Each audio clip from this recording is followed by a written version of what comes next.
ചേർന്നീട്ടാരികറുകൾ ബീന ചെയ്യും ഷെദീദാലേ ചേടാകൂഫിർ ബിന്ദാൻ പൂറപ്പെട്ടുള്ളേ സമയം ചെണ്ടകൾ തകുണിതം അത് ചെവിപടയും കണ്ടിടെ കുറെ ഫൗസുകൾ വരച്ചൊടിയും. അപ്പൊ എന്ത് വേണമെന്ന് പ്രവാചകൻ ചോദിച്ചപ്പോൾ സവാദ് എന്നൊരു പറഞ്ഞത് എനിക്ക് തിരിച്ചു കുത്തണം, അത് കുത്തിയേ പറ്റൂ, എനിക്ക് കുത്തണം എന്ന് പറഞ്ഞപ്പോൾ പ്രവാചകൻ പറഞ്ഞു ആയിക്കോട്ടെ കുത്തിക്കോള് കുഴപ്പമില്ല. ഇന്ന് മേഖല എന്താണെന്ന് പുതുതലമുറക്ക് അറിയാത്ത ഒരു സാഹചര്യമാണ് ഇപ്പോൾ സംജാതമായിക്കൊണ്ടിരിക്കുന്നത്. എന്നാൽ ഒരുപാട് പ്രയാസങ്ങളും പ്രതിസന്ധികളൊക്കെ നിറഞ്ഞ് വളരെ മർദ്ദന ശക്തമായ സമയത്താണ് അള്ളാഹുവിന്റെ റസൂലിന് യുദ്ധത്തിന് അനുവാദം നൽകുന്നത്. പ്രിയമുള്ളവരെ, ഇന്ന് നമ്മളോടൊപ്പം ഇന്ന് നമ്മുടെ ഈ ഒരു ഇന്റർവ്യൂ സെക്ഷനിൽ ഇന്ന് കിടക്കുന്നത് നമ്മളോടൊപ്പം ഉള്ളത് കേരള കിസ്സപ്പാട്ട് സംഘത്തിൻ്റെ സെക്രട്ടറി സ്ഥാനത്ത് നിൽക്കുന്ന, അതുപോലെ തന്നെ ജഡ്ജ്മെൻ്റ് മേഖലകളിൽ, അതുപോലെ തന്നെ ഒരു രചയിതാവ്, അങ്ങനെ ഒരുപാട് കിസ്സപ്പാട്ട് സംഘങ്ങളുടെ അതുപോലെ തന്നെ ജഡ്ജ്മെൻറ്റിംഗ് പാനലുകൾക്ക് ഒരുപാട് ക്ലാസ്സുകളിൽ ട്രെയിനേഴ്സിനെ ട്രെയിൻ ചെയ്തിട്ടുള്ള ഒരു വ്യക്തിത്വമാണെന്ന് നമ്മളോടൊപ്പം ഉള്ളത്. പ്രത്യേകിച്ച് പല മേഖലകളിലും തൻ്റെതായ വ്യക്തിമുദ്ര പതിപ്പിച്ച ബഹുമാന്യനായ മരക്കാർ പൊന്നാനി. അപ്പോൾ നമുക്ക് നമ്മുടെ വേദിയിലേക്ക് വളരെ സന്തോഷത്തോടെ നമ്മുടെ ഈ ഒരു ഇൻ്റർവ്യൂ സെക്ഷനിലോട്ട് നമുക്ക് മരക്കാർ പൊന്നാനിയെ നമുക്ക് സ്വാഗതം ചെയ്യാം. മരക്കാർ പൊന്നാനി, നമ്മുടെ ഈ ഒരു ഇൻ്റർവ്യൂ സെക്ഷനിലോട്ട് സന്തോഷത്തോടെ സ്വാഗതം. അപ്പോൾ നമ്മുടെ ഇൻ്റർവ്യൂ സെക്ഷനിൽ പങ്കെടുത്തതിന് എത്തിച്ചേർന്നതിൽ ഒരുപാട് സന്തോഷം. വളരെ സന്തോഷം. ഇങ്ങനത്തെ ഒരു അവസരം കിട്ടിയതിൽ നാദരം സ്തുതിക്കുന്നതോടൊപ്പം നിങ്ങളെ ഞാൻ മുക്തകണ്ഠം പ്രശംസിക്കുകയാണ്. കാരണം നമ്മുടെ ഈ സന്ദേശങ്ങൾ എത്തിക്കാൻ ഇതുവഴിയൊരു അവസരം ഉണ്ടാകുക എന്ന് പറഞ്ഞാൽ എന്നെ സംബന്ധിച്ചിടത്തോളം, എൻ്റെ പ്രസ്ഥാനത്തെ സംബന്ധിച്ചിടത്തോളം വലിയൊരു നേട്ടമാണ്. ആ നേട്ടത്തിന് ഹേതുവായത് നിങ്ങളാണ്. എന്നും ഞങ്ങൾ കടപ്പെട്ടിരിക്കും. വളരെ സന്തോഷമാണ് ഇവിടെ വന്നിരുന്ന് ഈ ചർച്ചയിൽ നിങ്ങളുമായി പങ്കെടുക്കുന്നതിലുള്ള സന്തോഷം വീണ്ടും ഞാൻ അറിയിക്കുക. താങ്ക് യു, ശുക്രാൻ. അപ്പോൾ നമുക്ക് നമ്മുടെ ഈ ഒരു ഇൻ്റർവ്യൂ സെക്ഷനിൽ ഒരു പുതിയ തലമുറയോട് ചോദിക്കാൻ, പുതിയ തലമുറകൾക്ക് പരിചയപ്പെടുത്താനുള്ള ഒരു മേഖലയാണ് നമ്മുടെ ഈ ഒരു കിസ്സപ്പാട്ട് മേഖല എന്ന് പറയുന്നത്. ഒരു പക്ഷേ പുതിയ തലമുറക്ക് അത്രമാത്രം പരിചിതമല്ലാത്തൊരു മേഖലയാണിത്. ശരിക്കും ഈ കിസ്സപ്പാട്ടുകൾ കൊണ്ട് എന്താണ് ഉദ്ദേശിക്കുന്നത്? കിസ്സപ്പാട്ടുകൾ കൊണ്ട് ഉദ്ദേശിക്കപ്പെടുന്നതെന്ന് പറഞ്ഞാൽ അറബി മലയാള സാഹിത്യമാണ് അതിൻ്റെ മെയിനുള്ളത്.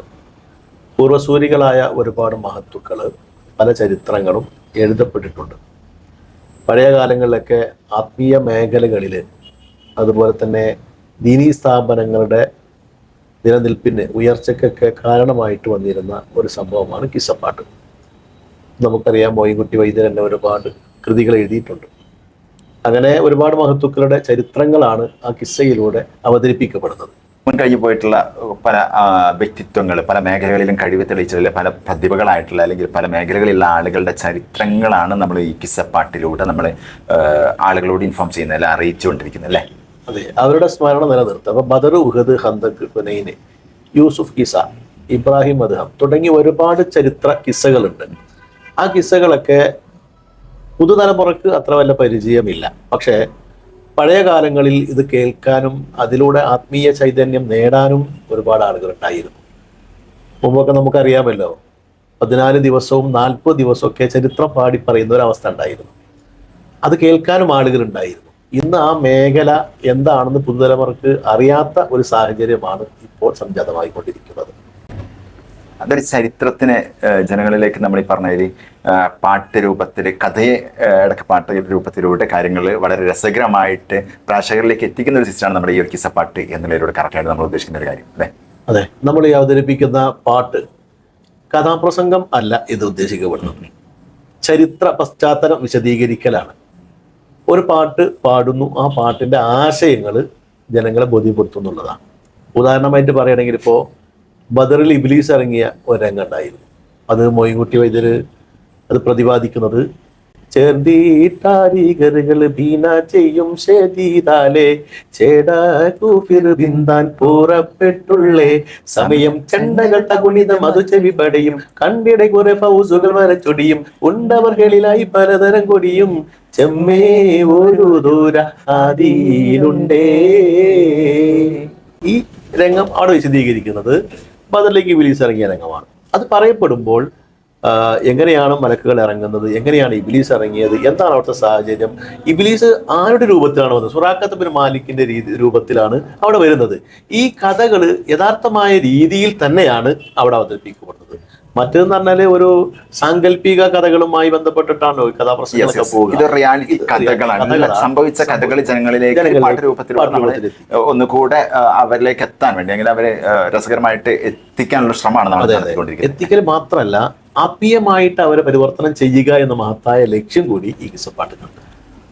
അപ്പൊ ഈ കിസ്സപ്പാട്ട് എന്നുള്ളൊരു കാര്യം കൊണ്ട് ഇപ്പോൾ ഉദാഹരണത്തിന് നമുക്ക് ഒരു പുതിയ തലമുറയിലേക്ക് ഈ ഒരു മോഡൽ, അതായത് ഒരു ചെറിയൊരു എക്സാമ്പിൾ ആയിട്ട് എന്താണ് കിസ്സപ്പാട്ട് എന്നുള്ള ഒരു മോഡൽ നമുക്ക് ജസ്റ്റ് പുതിയ തലമുറയോട് പറയാൻ വേണ്ടിയിട്ട് നിങ്ങൾ ഒരു വേദിയിൽ അവതരിപ്പിക്കുന്ന ചെറിയൊരു കാര്യത്തെക്കുറിച്ച് ജസ്റ്റ് ഒന്ന് നമുക്ക് പറയാം. അതിനെന്ന് പറഞ്ഞാൽ ഈ സവാദ് റളിയല്ലാഹു ബദർ യുദ്ധത്തിൽ ഉണ്ടായൊരു സംഭവമുണ്ട്. ഒരു ഇസ്ലാമിക ചരിത്രമാണ്. അത് പ്രവാചകനുള്ള അതിരറ്റ സ്നേഹമായിരുന്നു. ആ സ്നേഹം പ്രകടിപ്പിച്ച ഒരു മാർഗമാണ് വൈദ്യര് 3 ഇശലിലായിട്ട് അത് പറയപ്പെടുന്നുണ്ട്.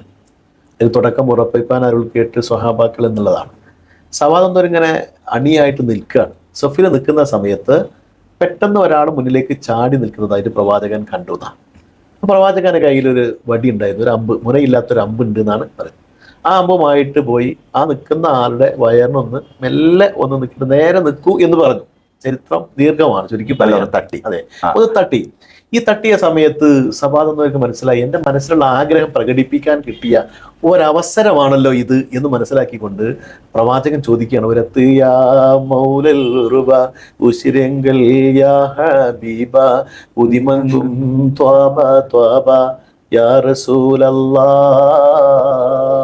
ആ ഇശലിലൂടെ പറയപ്പെടുന്നത് പ്രവാചകൻ സല്ലല്ലാഹു അലൈഹി വസല്ലം തങ്ങളുടെ മഹിമകളൊക്കെ പറയാണ്. അറബികളുടെ യജമാനനായ, ഞങ്ങളുടെ നേതാവായ, എല്ലാവർക്കും റഹ്മത്ത്, അനുഗ്രഹത്തിന്റെ കവാടമായി റഹ്മത്തുൽ ആലമീനായിട്ട് ഇറക്കപ്പെട്ട പ്രവാചകരെ, അങ്ങ് എന്നെ എന്ത് ചെയ്തു? വയറ്റത്തേക്ക് കുത്തി. അതെനിക്ക് വല്ലാത്ത വേദനയായി. പക്ഷെ അത് ഞാൻ ഒരിക്കലും പൊരുത്തപ്പെട്ട് തരികയില്ല.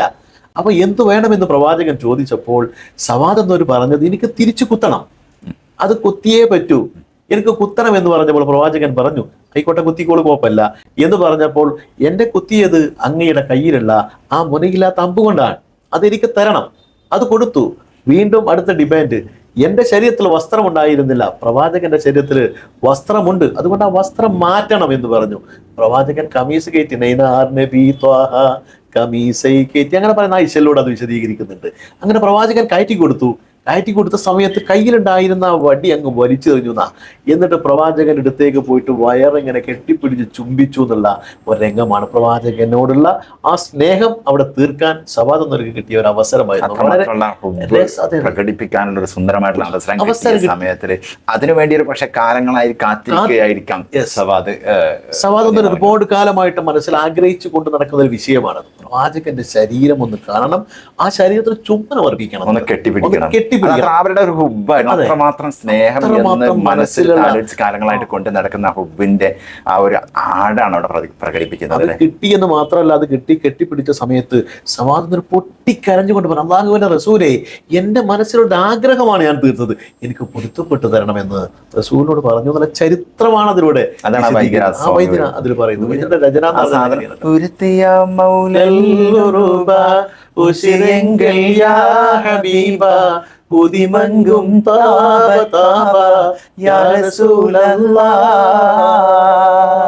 ആ വരികളോട് വളരെ വിശദമായിട്ട് കാര്യങ്ങൾ പറയുന്നുണ്ട്. രസകരമായ ചരിത്രമാണ് ആ ചരിത്രങ്ങൾ. അങ്ങനെയുള്ള ചരിത്രങ്ങളാണ് കിസ്സപ്പാട്ട് സംഘം ഇന്ന് അത് പഠിപ്പിച്ചു. ശരിക്കും ചരിത്രത്തിലൂടെ പറയുന്നത് അത്രമാത്രം ഹൃദയത്തിൽ ഹൃദയത്തിന് എറ്റിവെച്ചായിരുന്നു അല്ലാഹുവിന്റെ റസൂലിനെ, പ്രവാചകനെ, സഹാബത്ത് എന്നുള്ളതായിരുന്നു. അത്രമാത്രം ഡീപ്പായിരുന്നു അവരുടെ സ്നേഹം എന്ന് പറയുന്നത് അല്ലേ.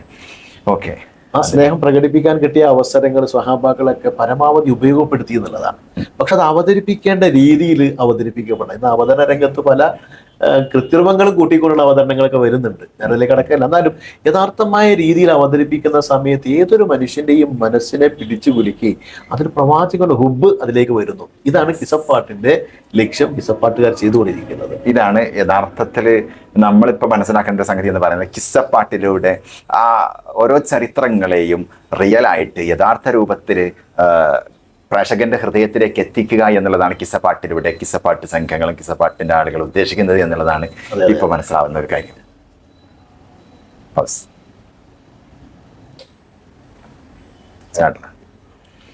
അപ്പോൾ ഈ കിസ്സപ്പാട്ടുകൾ ഇന്നും ഒരു പുതിയ തലമുറകളിലേക്ക് എത്തിക്കാൻ, അതുപോലെ തന്നെ ഈ ഒരു കലാരൂപം ഇന്നും നിലനിൽക്കുന്നുണ്ട്.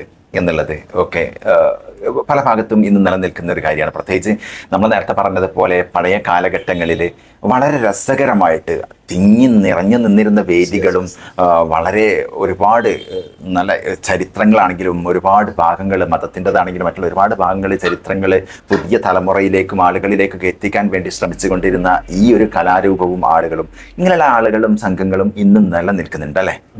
അങ്ങനെയാണെങ്കിൽ അതിന് ഒരു പ്രത്യേക സംഘങ്ങളും ഗ്രൂപ്പുകൾക്കായിട്ട് ഉണ്ടോ? എന്തൊക്കെയാണ് അതിൻ്റെ? അതുണ്ട്, തീർച്ചയായിട്ടും അതൊരു സംഘം പ്രവർത്തിക്കുന്നുണ്ട്. കേരള കിസ്സപ്പാട്ട് സംഘം എന്നൊരു സംഘം പ്രവർത്തിച്ചുകൊണ്ടിരിക്കുന്നു. 30 വർഷത്തിലധികമായി ആ രംഗത്ത് പ്രവർത്തിച്ചുകൊണ്ടിരിക്കുന്ന ഒരു സംഘടനയാണ് കേരള കിസ്സപ്പാട്ട് സംഘം. ഈ കിസ്സപ്പാട്ട് സംഘത്തിന്റെ ലക്ഷ്യം തന്നെ എന്ന് പറഞ്ഞാൽ ഇന്നിപ്പോ നമ്മുടെ ഈ കല അത് ഇല്ലായ്മയിലേക്ക് നീങ്ങിക്കൊണ്ടിരിക്കുകയാണ്. നേരത്തെ പറയപ്പെട്ടതുപോലെ പുതുതലമുറ സ്വീകരിക്കാൻ തയ്യാറാകാത്തൊരു സാഹചര്യമാണല്ലോ. അത്തരം സാഹചര്യങ്ങൾ മനസ്സിലാക്കിക്കൊണ്ട് തന്നെ കലാലയ ക്യാമ്പസുകളിൽ വിദ്യാർത്ഥികൾ, ഇന്നിപ്പോൾ പല വിഭാഗങ്ങൾ പഠിക്കുന്ന വിദ്യാർത്ഥികളുണ്ടല്ലോ, ആ വിദ്യാർത്ഥികളിലേക്ക് നമ്മൾ ഇറങ്ങിച്ചെല്ലുകയാണ്. അവർക്ക് ഈ ചരിത്രം പഠിപ്പിക്കുകയാണ്. അവർ ഉന്നത ബിരുദധാരികളായിട്ട് ഇറങ്ങുന്ന സമയത്ത് ഇത്തരം ചരിത്രങ്ങൾ പഠിക്കണം. ഈ കാലഘട്ടത്തിൽ മുമ്പ് എന്ന് പറഞ്ഞാൽ വയൽ ഒരു പ്രസരായിരുന്നു, നല്ലൊരു ഹരായിരുന്നു, ആളുകളൊക്കെ ധാരാളമായി പങ്കെടുക്കലായിരുന്നു.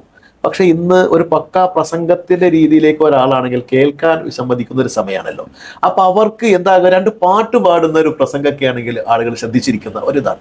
അതേ രീതിയിൽ ഈ ചരിത്രവുമായി ബന്ധപ്പെട്ട് ഇവർക്ക് ചരിത്രങ്ങൾ യഥാർത്ഥമായ വശങ്ങൾ പഠിപ്പിച്ചു കൊടുത്ത് അതിൻ്റെ അവതരണ ശൈലി എങ്ങനെയാണ് എന്നതുകൂടി മനസ്സിലാക്കി കൊടുത്ത് അവരൊക്കെ ശരിക്ക് ദർസിൽ നിന്നോ അല്ലെങ്കിൽ അറബി കോളേജുകളിൽ നിന്നോ ബിരുദങ്ങൾ എടുത്ത് ഇറങ്ങുന്ന സമയത്ത് പക്ക ഒരു കാതികനായിട്ട് ഇറക്കുക എന്ന ഒരു സംവിധാനം അതിന് തുടക്കം കുറിച്ചിരിക്കുകയാണ്. മാത്രമല്ല കേരള കിസ്സപ്പാട്ട് സംഘത്തിന് കീഴിലായിട്ട് ഇപ്പോൾ ക്ലാസ്സുകൾ നടന്നുകൊണ്ടിരിക്കുന്നുണ്ട്. ഓൺലൈനായിട്ടും ഓഫ്ലൈനായിട്ടും ക്ലാസ്സുകൾ നടന്നു. ബദർ പഠിപ്പിച്ചു, ഉഹദ് പഠിപ്പിച്ചു, ഹന്തക്ക് പഠിപ്പിച്ചു, ഹൈബർ പഠിപ്പിച്ചു, അങ്ങനെ ചരിത്രങ്ങൾ പഠിപ്പിച്ചുകൊണ്ടിരിക്കുകയാണ്. കാരണം ഇത് നമ്മൾ മാറ്റപ്പെടേണ്ട ഒരു കലയല്ല കിസ്സപ്പാട്ട്. ചുരുക്കി പറഞ്ഞാൽ പുതിയ തലമുറക്ക് അവസരങ്ങൾ തുറക്കപ്പെടുകയാണ് ചെയ്യുന്നത്.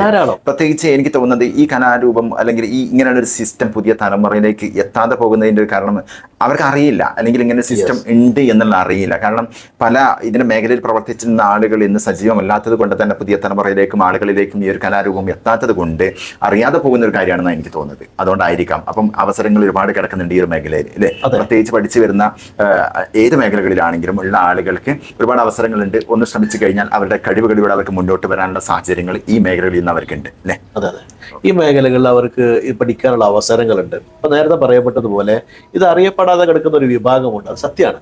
പക്ഷെ ആ വിഭാഗത്തെ അറിയിക്കുക എന്ന ലക്ഷ്യം ഇപ്പൊ കിസ്സപ്പാട്ട് ഏറ്റെടുത്തിരിക്കുകയാണ്. അതുകൊണ്ട് തന്നെ പ്രചരണങ്ങൾ കാര്യങ്ങൾ നടന്നുകൊണ്ടിരിക്കുന്നു. ഇപ്പൊ കേരള കിസ്സപ്പാട്ട് സംഘത്തിന് മലപ്പുറം ജില്ലാ സമ്മേളനം ഉണ്ടായിരുന്നു. ആ സമ്മേളനത്തോടനുബന്ധിച്ച് ഒരുപാട് കലാലയ ക്യാമ്പസുകളിൽ ഇതിന്റെ ശില്പശാലകൾ നടന്നു കഴിഞ്ഞു. അൽഹംദുലില്ലാഹ് നല്ലൊരു പോസിറ്റീവ് എനർജിയാണ് അതുകൊണ്ട് കിട്ടിയിട്ടുള്ളത്. ഇപ്പൊ എനിക്ക് തോന്നുന്നു യാദൃച്ഛികമായിട്ട് നിങ്ങൾ എന്റെ മുന്നിൽ എത്തിയിട്ടുള്ളത് ഒരു ക്യാമ്പസിൽ ശില്പശാല കഴിഞ്ഞിട്ട് വരുന്ന ഒരു വരുന്ന വരവാണ്. ഓക്കെ, എന്തായാലും പ്രവർത്തനങ്ങൾ നടന്നുകൊണ്ടിരിക്കുകയാണ് മേഖലയൊക്കെ പ്രവർത്തനം നടന്നുകൊണ്ടിരിക്കുകയാണ്, ഭംഗിയായി നടന്നുകൊണ്ടിരിക്കുന്നു. ഓക്കെ, എന്തായാലും അവസരങ്ങൾ ഒരുപാട് ഇനിയും ഈ ഒരു മേഖലകളിൽ ഉണ്ടാവട്ടെ, പുതിയ തലമുറയിലേക്ക് എത്തണം എന്നുള്ളത് തന്നെയാണ് എൻ്റെ ഒരു അഭിപ്രായം. തീർച്ചയായിട്ടും ഇൻഷാ അല്ലാഹ്. അതിലിപ്പോ പുതുതലമുറയിൽ നിന്ന് കടന്നു വരുന്ന കലാകാരന്മാർ എന്നുള്ളത് എല്ലാ മേഖലകളിൽ നിന്നും വരുന്ന ആളുകൾക്ക് ഈ ഒരു കിസ്സപ്പാട്ട് മേഖലകളിൽ എത്രമാത്രം അവസരങ്ങളാണ് ഇനി നമുക്ക് പ്രതീക്ഷിക്കാൻ പറ്റുന്നത്? പ്രത്യേകിച്ച് എനിക്ക് തോന്നുന്നത് ഈ ഒരു ഇന്റർനെറ്റ് യുഗത്തിൽ, അതുപോലെ തന്നെ ആധുനിക ഒരു കാലഘട്ടത്തിൽ, പ്രത്യേകിച്ച് സോഷ്യൽ മീഡിയകളുടെ ഇമ്പാക്റ്റ് എത്രമാത്രം വളർന്ന് കഴിഞ്ഞിരിക്കുന്ന ഒരു കാലഘട്ടത്തിൽ എനിക്ക് എൻ്റെ അഭിപ്രായം ഒരുപാട് അവസരങ്ങൾ, കഴിവുള്ള ആളുകൾക്ക് അവസരങ്ങൾ കാത്തിരിക്കുകയാണെന്ന് എൻ്റെ അഭിപ്രായം. നിങ്ങളതിനെ എങ്ങനെ കാണുന്നു? പ്രത്യേകിച്ച് നിങ്ങളെ കലാമേഖല ഈ കിസ്സപ്പാട്ട് രംഗത്ത് പ്രവർത്തിച്ചുകൊണ്ടിരിക്കുന്ന നിങ്ങളെപ്പോലുള്ള ആളുകൾ അതിനെങ്ങനെ കാണുന്നു? തീർച്ചയായിട്ടും നിങ്ങളുടെ ചോദ്യം പ്രസക്തമാണ്. കാരണം ഒരുപാട് ആളുകൾ അവസരം കാത്തിരിക്കുന്നവർ തന്നെയാണ്. അത്തരം ആളുകളിലേക്ക് നമ്മുടെ സന്ദേശങ്ങൾ എത്തിച്ചു കൊണ്ടിരിക്കുകയാണ് നാം ചെയ്യുന്നത്. കാരണം നമുക്കൊന്ന് കഴിഞ്ഞ കാലങ്ങളിലേക്കൊന്ന് തിരിഞ്ഞു നോക്കിയാൽ നമുക്ക് കാണാൻ സാധിക്കുന്നത് പൂർവ്വസൂരികളുടെ ഒരുപാട് ഗ്രന്ഥങ്ങൾ ഇന്ന് കാണപ്പെടാതെ കിടക്കുന്നുണ്ട്. അറബി മലയാള സാഹിത്യം എന്നത് മാപ്പിളപ്പാട്ടിൻ്റെ ഏറ്റവും വലിയ ശാഖയാണ്. ആ ശാഖ ശരിക്ക് കൃത്യമായിട്ട് നടപ്പിൽ വരുത്തി അതുമായി ബന്ധപ്പെട്ട് മുന്നോട്ട് പോകുന്ന ഒരു പ്രസ്ഥാനം ഉണ്ടെങ്കിൽ കേരള കിസ്സപ്പാട്ട് സംഘമാണ്. അപ്പോൾ അറബി മലയാള സാഹിത്യത്തെ നിലനിർത്തുന്നതിന് ആവശ്യമായ രീതിയിലുള്ള വരുന്ന തലമുറയെ വാർത്തെടുക്കുകയും അവർക്ക് അവസരങ്ങൾ ഉണ്ടായി കൊടുക്കുകയും അതിലൂടെ ഒരു പറ്റം കാതികന്മാരെ അല്ലെങ്കിൽ കലാകാരന്മാരെ സൃഷ്ടിച്ചെടുത്ത് ജനസമക്ഷം സമർപ്പിക്കുക. മാത്രമല്ല നമ്മുടെ ഡിമാൻഡ് എന്ന് പറഞ്ഞാൽ ഒരാൾ ഒരു 10 ആൾക്കെങ്കിലും ഈ സന്ദേശം എത്തിച്ച് അവരെ പഠിപ്പിച്ച് അവർ ഇതുപോലെ തന്നെ ഈ രംഗത്തേക്ക് കൊണ്ടുവന്ന് ഈ കലയെ ജീവനോട് മുന്നോട്ട് കൊണ്ടുപോകാനുള്ള ഒരവസരം ഉണ്ടാക്കാനാണ് കേരള കിസ്സപ്പാട്ട് സംഘം തീരുമാനിച്ചിട്ടുള്ളത്. തീർച്ചയായിട്ടും ഈ ഒരു സന്ദേശം, ഈ ഒരു നിമിഷം തീർച്ചയായിട്ടും ആയിരക്കണക്കിന് ആളുകളിലേക്ക് എത്തും. അതിൽ യാതൊരു സംശയവുമില്ല. പ്രത്യേകിച്ച് ഇത് കിസ്സപ്പാട്ടിൻ്റെ മേഖലകളിൽ പ്രവർത്തിക്കുന്ന ആളുകളാണെങ്കിലും അതുപോലെ തന്നെ ഒരുപാട് കലാമേഖലകളിലേക്ക് വരാൻ ആഗ്രഹിക്കുന്ന പുതുതലമുറയിലുള്ള കലാകാരന്മാർക്ക്, അതിലപ്പുറം ആളുകൾക്ക് ഒരുപാട് അവസരങ്ങളും വാതായനങ്ങളും തുറക്കപ്പെടും ഈ ഒരു നിമിഷവും ഈ ഒരു വീഡിയോ എന്നുള്ള യാതൊരു സംശയവുമില്ല. ഇൻഷാ അല്ലാഹ് തീർച്ചയായിട്ടും. അപ്പം നമ്മളെ ഈ കിസ്സകൾ പറയുന്നത്, ചരിത്രങ്ങളെ പറയുന്നതിൻ്റെ ചെറിയൊരു എക്സാമ്പിൾ, ഒരു മോഡൽ ഒന്നുകൂടെ നിങ്ങൾ പറഞ്ഞ ഒരു സംഗതി, അതായത് ഇപ്പോൾ ഏതെങ്കിലും നിങ്ങൾ ഈ വേദികളിൽ എടുത്ത് പറയുന്ന ഒരു ചരിത്രത്തിൻ്റെ ഭാഗമെന്ന് പറഞ്ഞു. പ്രവാചകൻ സല്ലല്ലാഹു അലൈഹി വസല്ലം തങ്ങളും സ്വഹാബാക്കളും ബദറിലേക്ക് പുറപ്പെടുകയാണ്. ഈ സമയത്ത് പ്രവാചകൻ പതാക കൈമാറുന്ന ഒരു സംഭവമുണ്ട്. അതായത് ബദറിലേക്ക് വേണ്ടി പുറപ്പെടുന്ന സമയത്ത് പതാക കൈമാറുകയാണ്. 3 ആളുകൾക്ക് പതാക കൊടുക്കുന്നുണ്ട്. അതിന് വ്യത്യസ്തമായ കളറുകളുള്ള 3 പതാക. അത് കൊടുത്തുകൊണ്ടാണ് സ്വഹാബാക്കളോട് നീങ്ങാൻ പറയുന്ന ഒരു രംഗം വളർന്നിട്ട് അവർ മുന്നിൽ നിൽക്കുന്നുണ്ട്. 3 ആളുകളെ വിളിച്ച് പ്രവാചകൻ പതാക കൈമാറുന്ന ഒരു ചരിത്ര സംഭവം മൊയ്ൻകുട്ടി വൈദ്യർ ബദറുൽ കുബ്രയിൽ വിശദീകരിക്കും. ഇവിടെ ഈ ബദർ എന്നൊക്കെ പറയുന്ന സമയത്ത് പലപ്പോഴും ഒരു തെറ്റായ ധാരണകൾ പലരിലേക്കും എത്തുന്നത് കൊണ്ട് ചോദിക്കുകയാണ്. ഇസ്ലാം വളരുന്നത് ഒരു പക്ഷേ യുദ്ധങ്ങളിലൂടെയാണെന്ന് തെറ്റിദ്ധരിപ്പിക്കപ്പെടുന്ന ഒരുപാട് ആളുകളും നിലനിൽക്കുന്ന ഒരു സമൂഹത്തിലാണ് നമ്മളിന്ന് ജീവിക്കുന്നത്. അതിൽ ഞാൻ പഠിച്ചത്, ഓരോ യുദ്ധങ്ങളും പ്രവാചകൻ അള്ളാഹുവിൻ്റെ റസൂല് അനിവാര്യമായ ഘട്ടങ്ങളിൽ മാത്രമാണ് യുദ്ധം എന്നുള്ളതിലേക്ക് ഇറങ്ങിയിട്ടുള്ളത്. അങ്ങേയറ്റം ബുദ്ധിമുട്ടാകുന്ന സമയത്ത്, മറ്റുള്ളവർ ബുദ്ധിമുട്ടിപ്പിക്കുന്ന സമയങ്ങളിൽ മാത്രമാണ് യുദ്ധത്തിലേക്ക് ഇറങ്ങിയിട്ടുള്ളത്, അല്ലേ? അതന്നല്ലേ എൻ്റെ പശ്ചാത്തലം? എന്നാൽ ഒരുപാട് പ്രയാസങ്ങളും പ്രതിസന്ധികളൊക്കെ നിറഞ്ഞ് വളരെ മർദ്ദന ശക്തമായ സമയത്താണ് അള്ളാഹുവിൻ്റെ റസൂലിന് യുദ്ധത്തിന് അനുവാദം നൽകുന്നത്. സത്യത്തിൽ ഒരു യുദ്ധം എന്നല്ല, ഒരു ധർമ്മസമരമാണ്. നിലനിൽപ്പിന് വേണ്ടി സത്യവും അസത്യവും തമ്മിലുള്ള ഒരു പോരാട്ടമായിരുന്നു. സത്യമാണ് വിജയിച്ചത്. അപ്പൊ സത്യം പ്രചരിപ്പിക്കാൻ, സത്യത്തിലേക്ക് ആളുകൾ വരുന്നതിന് വിഘാതമാവുകയും പ്രവാചകനെയും അനുയായികളെയും ശക്തമായ രീതിയിൽ, ക്രൂരമായ രീതിയിലുള്ള മർദ്ദന മുറകളൊക്കെ ആക്രമിക്കപ്പെടുന്ന ഒരു സാഹചര്യം ഉണ്ടായപ്പോൾ ഉണ്ടാകുന്ന സമയങ്ങളിൽ മാത്രമാണ് അനിവാര്യ ഘട്ടത്തിന് മാത്രമാണ് ഒരു യുദ്ധം ഉണ്ടായിട്ടുള്ളത്. അല്ലാതെ ഇസ്ലാം എന്ന് പറഞ്ഞാൽ അതൊരു യുദ്ധകുതിയന്മാരാണ്, യുദ്ധത്തിലൂടെയാണ് ഇസ്ലാം ഉണ്ടായത് എന്ന് പറയുന്ന സിദ്ധാന്തം, ആ ഒരു പ്രചരണം സത്യത്തിൽ തെറ്റാണ്. അതിന് പല ആളുകളും പറയുന്ന സമയത്ത്, യുദ്ധങ്ങൾ മാത്രം എടുത്ത് പറയുന്ന സമയത്ത് മറ്റുള്ളവർ കേൾക്കുന്ന സാഹചര്യങ്ങളിൽ ഇത് തെറ്റിദ്ധരിപ്പിക്കപ്പെടുന്നുണ്ടെന്നാണ് എനിക്ക് തോന്നുന്നത്. അപ്പം ശരിക്ക് അനിവാര്യമായ ഘട്ടങ്ങളിൽ മാത്രം, അവസാന ഘട്ടങ്ങളിൽ, അതേതൊരു മനുഷ്യൻ ചെയ്യുന്നൊരു കാര്യമാണല്ലോ. പ്രത്യേകിച്ച് നമ്മൾ നിലനിൽപ്പിന് വേണ്ടിയിട്ട് പ്രതിരോധം എന്നുള്ളൊരു സംഗതി, ആ പ്രതിരോധം അവിടെ ഒരു നിലനിൽപ്പിന് വേണ്ടി മാത്രമാണ്. അങ്ങനെയുള്ള സാഹചര്യങ്ങളിൽ മാത്രമാണ് ഇസ്ലാം യുദ്ധം എന്നുള്ള സംഗതി അനുവദിച്ചിട്ടുള്ളത്, അതിലേക്ക് ഇറങ്ങുന്നതും ഒക്കെ സംഭവിക്കുന്ന ചരിത്രം. അപ്പോൾ നമുക്ക് ആ ഒരു സന്ദേശം, അതൊരു വലിയൊരു സംഗതിയാണ്. കാരണം അനിവാര്യ ഘട്ടങ്ങളിൽ മാത്രമാണ് യുദ്ധം അനുവദിച്ചിട്ടുള്ളത്. അപ്പോൾ നേരത്തെ പറഞ്ഞ പോലെ തന്നെ ബദർ യുദ്ധത്തിലേക്ക് പുറപ്പെടുന്ന കാര്യം, ബദർ യുദ്ധത്തിലേക്ക് പുറപ്പെടുന്ന സമയത്താണ് ഈ 3 പതാകകൾ കൈമാറുന്ന ഒരു രംഗമുണ്ടാകുന്നത്. നേരത്തെ പറയപ്പെട്ടതുപോലെ തെറ്റിദ്ധരിപ്പിക്കപ്പെടുന്ന ഒരു സാഹചര്യമാണല്ലോ ഇപ്പോൾ ഉള്ളത്. സത്യത്തിൽ ചരിത്രം യഥാർത്ഥമായ രീതിയിൽ പഠിച്ച ഒരാളും യുദ്ധകുതിയന്മാരാണെന്നോ യുദ്ധത്തിലൂടെയാണ് ഇസ്ലാം ആണെന്നോ പറയില്ല. കാരണം പ്രവാചകൻ സല്ലല്ലാഹു അലൈഹി വസല്ലമ തങ്ങള് ഒന്നിനെയും അകാരണമായി നിങ്ങൾ ആക്രമിക്കരുത് എന്ന് പറഞ്ഞിട്ടാണ് യുദ്ധം പറഞ്ഞയക്കുന്നത്. ചില വിഭാഗങ്ങൾ, ചില ആളുകളൊക്കെ, നിങ്ങൾ സ്ത്രീകളും മറ്റുള്ളവർ, കുട്ടികൾ, ഇവരൊക്കെ നിങ്ങൾ എന്ത് ചെയ്യണം, ശ്രദ്ധിക്കണം, അവരൊന്നും ആക്രമിക്കരുത് എന്ന് പറയുന്നുണ്ട്. അവിടെ യാതൊരു കാരണവശാലും സ്ത്രീകളെയും കുട്ടികളെയും കൊല്ലരുത് അല്ലെങ്കിൽ ആക്രമിക്കാണ്ട്. നിങ്ങൾക്ക് യുദ്ധം വിജയിച്ചാൽ പോലും ഇന്നിപ്പം നമ്മൾ കാണുന്നതാണ്, പ്രത്യേകിച്ച് ഇസ്രായേൽ യുദ്ധത്തിൽ ഇസ്രായേൽ പട്ടാളം പാവപ്പെട്ട പലസ്തീനിലെ മക്കളെ വളരെ നിഷ്ഠൂരമായിട്ട്, അതുപോലെ തന്നെ സ്ത്രീകൾ ആക്രമിക്കുന്നത്, അത് ഒരു പക്ഷെ നമുക്ക് കണ്ട് പഠിക്കേണ്ട ഒരു കാര്യം തന്നെ. വളരെ വേദനാജനകമായിട്ടുള്ള സാഹചര്യം. പ്രത്യേകിച്ച് ഇങ്ങനെയൊക്കെ ഇസ്ലാമിനെ തെറ്റിദ്ധരിപ്പിക്കപ്പെടുമ്പോഴും ഇന്ന് നമ്മൾ ചരിത്രങ്ങൾ ഒരു പക്ഷേ എടുത്ത് നോക്കുകയാണെങ്കിൽ ഏറ്റവും കൂടുതൽ ആക്രമിക്കപ്പെടുന്ന ഒരു മതം, ഏറ്റവും കൂടുതൽ ആക്രമിക്കപ്പെടുന്ന ഒരു മതം, അവസാന ഘട്ടങ്ങളിൽ മാത്രമാണ് ഓരോ യുദ്ധം, നമ്മൾ പറഞ്ഞ പോലെ തന്നെ ഈ ഒരു സാഹചര്യം ഉണ്ടാവുന്നത്. അപ്പം ഏറ്റവും കൂടുതൽ മറ്റുള്ളവരാൽ ആക്രമിക്കപ്പെടുന്ന ഒരു മതമാണ് ഇസ്ലാം എന്ന് പറയുന്നത്. പക്ഷേ ചരിത്രങ്ങളും ആളുകളും പലപ്പോഴും കാലഘട്ടങ്ങളിൽ മാറ്റി എഴുതപ്പെടുകയാണ് ചെയ്യുന്നത്. എന്നും പ്രതിസ്ഥാനത്ത് ഇസ്ലാമിനെ നിർത്തിയിട്ട് തെറ്റിദ്ധരിപ്പിക്കപ്പെടുകയാണ് ചെയ്യുന്നത്. അപ്പം ഈ ഒരു സാഹചര്യം പണ്ടേ നിലനിൽക്കുന്ന ഒരു കാര്യമാണ്. അപ്പം നേരത്തെ ഉസ്താദ് പറഞ്ഞ പോലെ തന്നെ ആ ബദർ യുദ്ധത്തിലേക്ക് പുറപ്പെടുന്ന ആ ഒരു രംഗം പ്രവാചകൻ വിശദീകരിക്കുന്നുണ്ട്, അല്ലേ? ആ ഒരു എന്തായിരുന്നു പാട്ടിലൂടെ? എല്ലാവരും പാട്ടിലൂടെയാണ് പറയുന്നത്. ആ രണ്ടുപേരും ബദറുൽ ഹുദാ യാസീനൻ നബി ഖറജായ നേരം വളർകൊടി മൂണ്ടെണ്ണം കെട്ടിടയതിലുണ്ട് അബിയലു വർണ്ണമതാം പിണ്ടണ്ടും അസുവതുമാമേ. ബദറുൽ ഹുദാ യാസീനൻ നബി ഖറജായ നേരം വളർകൊടി മൂണ്ടെണ്ണം കിട്ടിടയതിലുണ്ട് അബിയല് വർണ്ണമതാം പിണ്ടണ്ടും അസുവതുമാമേ. എത്ര ഭംഗിയായിട്ടാണ് വൈദ്യൻ ആ വരികള് അവിടെ പ്രതിപാദിച്ചിട്ടുള്ളത് അല്ലേ? ആ വരികളുടെ ഒരു കഴിവ് ഇവിടെയാണ് ശരിക്ക് വളരെ കുറഞ്ഞ കാലം ജീവിച്ചിരുന്ന ഒരു വൈദ്യര് ഇത്രയും ഭംഗിയായിട്ട് ആ വരികളിലൂടെ ഓരോ കാര്യങ്ങൾ എടുത്ത് പറയുന്നത്. പല വൈദ്യര വരികൾ എടുത്ത് നോക്കുകയാണെങ്കിൽ നമുക്ക് ആ വരികളിലൊക്കെ കാണാൻ കഴിയും വൈദ്യര ഒരു എത്രമാത്രം ആ ഒരു സമയത്തുള്ള വൈദ്യര് എഴുതി വെച്ച വരികളുടെ ഒരു മാധുര്യവും പ്രാധാന്യം എത്രമാത്രമായിരുന്നു എന്നുള്ളത്. കാരണം ചുരുങ്ങിയ കാലങ്ങൾ മാത്രമാണ് വൈദ്യർ ജീവിച്ചത്. ആ ജീവിതത്തിൽ അദ്ദേഹം എഴുതിയ ഓരോ വരികളും ഓരോ ചരിത്രങ്ങളും എത്രയോ കാലം മുന്നേ അല്ലെങ്കിൽ എത്രയോ വർഷം കൊണ്ടാണ് എഴുതിയത് എന്ന് പോലും ചിന്തിപ്പിക്കുന്ന രീതിയാണ്. 19-ാമത്തെ വയസ്സിലും 20-ാമത്തെ വയസ്സിലും 21-ാമത്തെ വയസ്സിലൊക്കെയാണ് ഓരോ രചനകൾ പൂർത്തിയാക്കിയിട്ട് ഇറങ്ങിയത്. വളരെ മനോഹരമായ രചനകളാണ്. മാത്രമല്ല ഈ കാലത്ത് മാപ്പിളപ്പാട്ടുകൾ, മാപ്പിള സാഹിത്യങ്ങൾ, അറബി മലയാള സാഹിത്യത്തിന് അത് എഴുതാനുള്ള രൂപങ്ങൾ, കമ്പി, കഴുത്ത്, വാൽക്കമ്പി, വാലമക്കമ്പി തുടങ്ങിയ സാധനങ്ങൾ മുഴുവനും ആ പാട്ടിലൂടെ നമുക്ക് കിട്ടുക. ആ സാഹിത്യം ഇവിടെ നിലനിൽക്കുകയാണ്. അതൊരിക്കലും മായപ്പെടുകയില്ലല്ലോ. ഏതൊരു സാധനം പുതുതായിട്ട് വന്നു കഴിഞ്ഞാലും വൈദ്യരോട് കടപിടിക്കുന്ന ഒരു രചന നമുക്ക് കാണാൻ സാധിക്കുകയില്ല. അങ്ങനെയാണ് ചരിത്രത്തിന്റെ. അതായിരുന്നു മഹാകവി മോയിൻകുട്ടിയുടെ വൈദ്യരുടെ പ്രതിപാദനത്വം എന്ന് പറയുന്നത്. അത്രയും ഒരു കഴിവുറ്റ പ്രതിഭയായിരുന്നു ശരിക്കും. പ്രതിഭ മാത്രമല്ല, ഒരു സൂഫി വൈദ്യനും കൂടിയായിരുന്നു എന്നുള്ളതാണ്.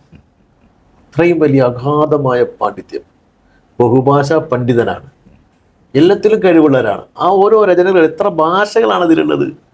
നമ്മൾ പോലും ആ കാലഘട്ടത്തിൽ, അദ്ദേഹം ജീവിച്ച കാലഘട്ടം അറിയാലോ, ആ കാലഘട്ടത്തിൽ ഇത്രയും സാഹിത്യം എഴുതണമെങ്കിൽ അദ്ദേഹത്തിന്റെ അറിവ് എത്രമാത്രം ഉണ്ടാകും.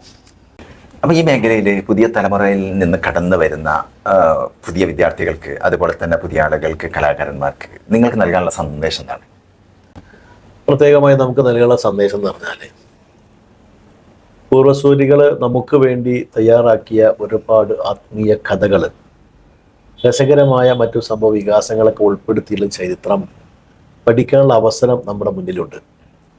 ഏത് പഠിതാവ് വരികയാണെങ്കിലും അവരെ കൈനീട്ടി സ്വീകരിച്ച് കിസ്സപ്പാട്ട് സംഘം അവർക്ക് ആവശ്യമായ എല്ലാ സപ്പോർട്ടും ചെയ്തു കൊടുക്കുന്നതാണ്. അതിന് പ്രിയപ്പെട്ട ഈ വിദ്യാർത്ഥികളൊക്കെ, ചരിത്രം പഠിക്കാൻ ആഗ്രഹിക്കുന്നവരൊക്കെ നാമുമായി ബന്ധപ്പെട്ടാൽ അവർക്ക് പഠിപ്പിക്കാവുന്ന എല്ലാ അവസരങ്ങളും ചെയ്തു കൊടുക്കാൻ കിസ്സപ്പാട്ട് സംഘത്തിൽ ഒരുപാട് ട്രെയിനർമാർ പ്രവർത്തിച്ചു കൊണ്ടിരിക്കുന്നുണ്ട്. മാത്രമല്ല, കേരള കിസ്സപ്പാട്ട് സംഘത്തിന്റെ 30-ാം വാർഷിക സമ്മേളനം ഈ വരുന്ന 2026 ഡിസംബറിൽ നടക്കുകയാണ്. അതിൽ ഒന്നാമത്തെ ലക്ഷ്യം തന്നെ ഇത്തരം ആളുകൾക്ക് ഈ ചരിത്രങ്ങൾ പഠിപ്പിച്ച് ഒരു 100 പുതിയ കാതികന്മാരെ രംഗത്തേക്ക് ഇറക്കുക, സമർപ്പിക്കുക എന്നാണ്. അത് ഇവർക്കുള്ളൊരു അവസരമാണ്. ആ അവസരം ഉപയോഗപ്പെടുത്താൻ തയ്യാറാകണം എന്നാണ് ഈ സമയത്ത് എനിക്ക് ആവശ്യപ്പെടാനുള്ളത്. മാഷാ അല്ലാ, മാഷാ അല്ലാ. പുതിയ തലമുറയിലുള്ള കലാകാരന്മാരായിട്ടുള്ള ആളുകൾക്ക്, വിദ്യാർത്ഥികൾക്ക്, ഒരുപാട് മേഖലകളിലേക്ക് കടന്നു വരാൻ ആഗ്രഹിക്കുന്ന വ്യക്തിത്വങ്ങൾക്ക്, മക്കളെ, സുന്ദരമായിട്ടുള്ള അവസരങ്ങളുടെ വാതായനങ്ങൾ തുറന്നു വെച്ചിട്ട് നിങ്ങളെ മാടി വിളിക്കുകയാണ് കേരള കിസ്സപ്പാട്ട് സംഘങ്ങൾ. അതുപോലെ തന്നെ കിസ്സപ്പാട്ടിലേക്ക് നിങ്ങൾക്ക് അവസരങ്ങളൊരുക്കി നിങ്ങളെ മാടി വിളിക്കുകയാണ്. അവസരം നഷ്ടപ്പെടുത്തരുത്.